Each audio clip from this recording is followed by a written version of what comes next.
Hi friends, నేనైతే జగతపల్లి view point వచ్చాను. సీతంపేట అయితే ఒకసారి వ్లాగ్ అయితే చూడండి. ఇదైతే వ్యూ పాయింట్ అయితే ఫ్రెండ్స్. ఇది అక్కడ నా బైక్ అయితే ఉంది ఫ్రెండ్స్. చూడండి, మీకు చూపిస్తాను. వ్యూ నుంచి కొంచెం వర్షం అయితే వస్తుంది. ఇదంతా వ్యూ అయితే గ్యాస్ ఇది చూడండి. ఎక్సలెంట్ అయితే ఉంది, సూపర్గా అయితే ఉంది ఫ్రెండ్స్. ఇది ఎక్సలెంట్. నేనైతే క్యామ్లో కొన్నా. మీరు ఇక్కడ డైరెక్టర్గా వస్తే ఇక్కడ మీరు వర్షం వచ్చి రావడం వల్ల చాలా బాగుంది ఫ్రెండ్స్. సూపర్. జగతపల్లి వ్యూ ఎక్సలెంట్ అయితే ఉంది.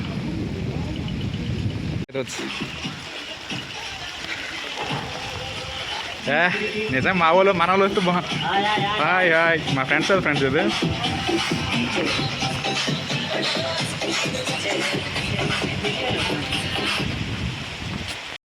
ఫ్రెండ్స్, ఈ జగతపల్లి వ్యూ పాయింట్ సీతంపేట నుంచి ఒక 6.5 కిలోమీటర్స్ అయితే ఉంటుంది ఫ్రెండ్స్. మీరు వస్తే మాత్రం కొంచెం ఫ్యూల్ అయితే ఫుల్గా కొట్టించేద్దరండి. ఫుల్ మొత్తం ఘాట్ రోడ్ అయితే ఉంటుంది. మ్యాక్సిమం బండికి ఉన్నట్టు చూసుకోండి. చాలా హెవీగా ఘాట్ రోడ్ అయితే ఉంటుంది. చాలా జాగ్రత్తగా డ్రైవ్ అయితే చేయాలి ఫ్రెండ్స్. ఒకవేళ వస్తే మాత్రం మీరు ఖచ్చితంగా అయితే మంచిగా అయితే ఎంజాయ్ అయితే చేయొచ్చు. ఇది ఫ్రెండ్స్ మరి నా వీడియోస్ లైక్ షేర్ పేజ్.